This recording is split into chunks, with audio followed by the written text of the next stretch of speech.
Okay, the game of the day is Hansa. See that abacus spiel? You know we're talking a Euro game here.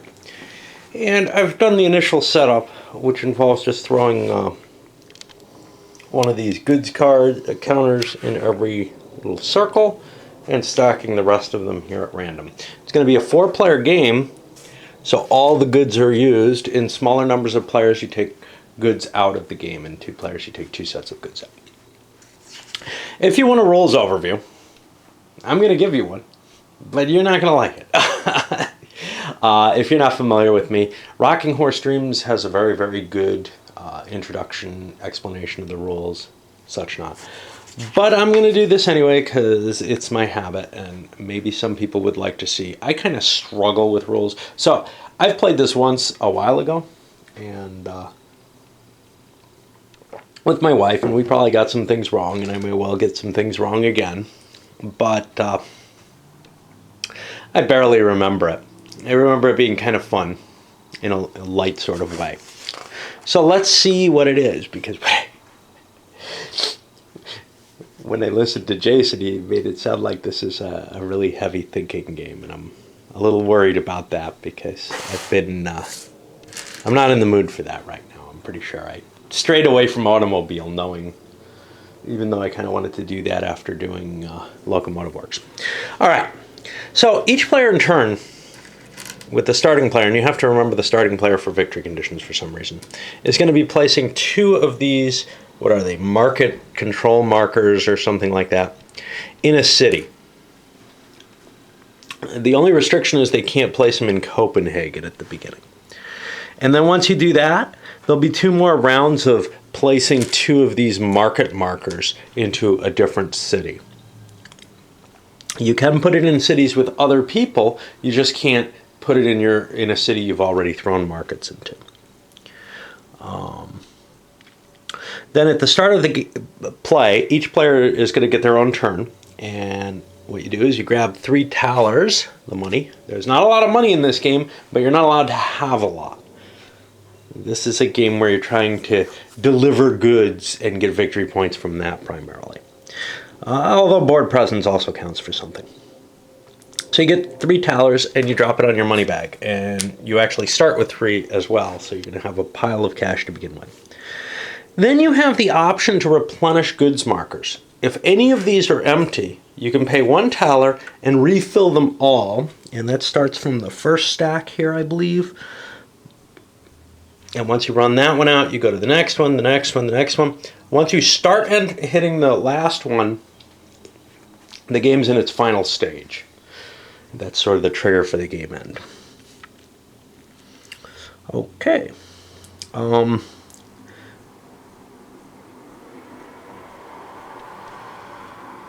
right.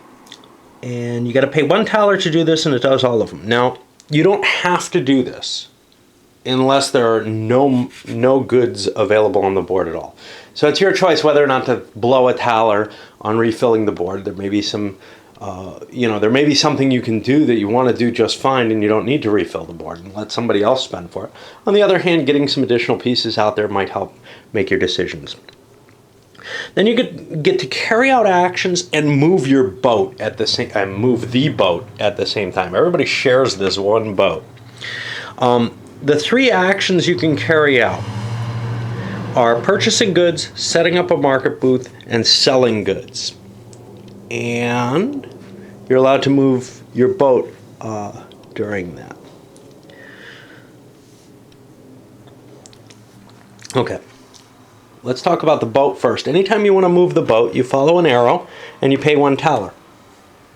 And now the boat's somewhere different. And that's the place where you can do stuff.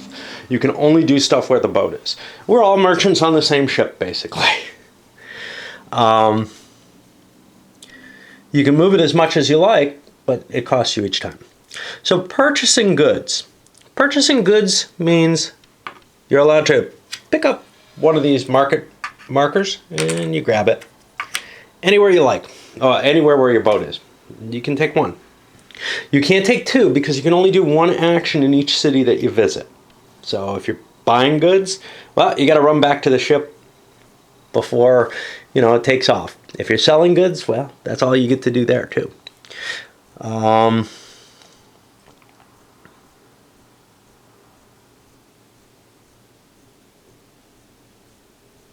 Okay. However, you could move the ship to a city. Well, that might not be a working choice. See, it's kind of hard to follow these. So you can move a ship, move a ship, move a ship, and then, you've just spent 1, 2, 3 thalers to get back to where you are and do something else there. So generally, you're moving to a different city and doing something at that different city, and you're not going to be back to the same city in the same turn, in general. Okay, when you purchase goods, you have to pay a thaler to do so. And that thaler, if nobody has any market booths, these little things in the city, you pay it to the bank. If one person has the majority of the market goods, you pay it to that person. If that person's you, hey, bonus, you get it for free. Alternatively, you can choose to set up to 1, 2, or 3 market booths in a city. To do this, what you do is you cash in one of your goods markers.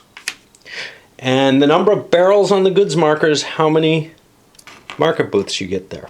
So if I had this one here, I could cash this in. It's thrown out of the game into the box or whatever, and I would get 2 market booths there. And we've already seen a value to the market booths, right? They give you cash if somebody buys stuff. You're limited by the counter mix. You've got 15 of these, I think it is. And the third option you have is you can sell goods. In order to sell goods, you have to have a market booth located in that city. You also have to have at least 2 markers of the same color goods. And right now you can see there's a lot of orange out there. I don't know how well I shuffled the deck, but that's okay. And what you do is you pop off one of your market goods, one of your market booths from the city. So if I had a couple of them here, I could pop this off. And let's say I have 2 of these, I can sell these 2. And then they get flipped over next to me in my pile. And now they're hidden. Okay, it's open information that becomes hidden as you flip things over. But that's cool. I like that kind of thing because it makes it harder to calculate the game. Of course, some people would like to write it all down and everything. But these are now victory points for you. Now, selling goods doesn't cost you anything, but it also doesn't get you anything. It just gets you victory points at the end of the game. You're not going to get your only income is really from your start of the turn income, and then if other people buy goods where you dominate them, where you have the most market booths. Now, if you sell goods and anyone else has goods of that type, they each lose 1 of their markers of that color at their choice, and those get removed from the game as well. Once you carry out your actions, you may end up subject to taxes and tolls. You're only allowed 3 thalers and 3 market goods. If you can't fix your turn situation at the end of your turn so that you're down to 3 or less thalers and 3 or less goods markers not turn to victory points, then you have to give up the remainder. Thalers go back to the bank, goods go back into the box. And at this point, it goes to the next player's turn. Now, the end of the game will happen when somebody chooses to replenish warehouses and, let me see. And he has to use any from this last pile. At that point, the current round is played to the end, so every player gets a turn. This guy's going to be the first player, so this guy will always be the last player in the game, just to kind of balance things out. There may still be some inequity as to who goes first, who goes second, whatever, but it's going to be pretty limited there. And then you calculate victory points.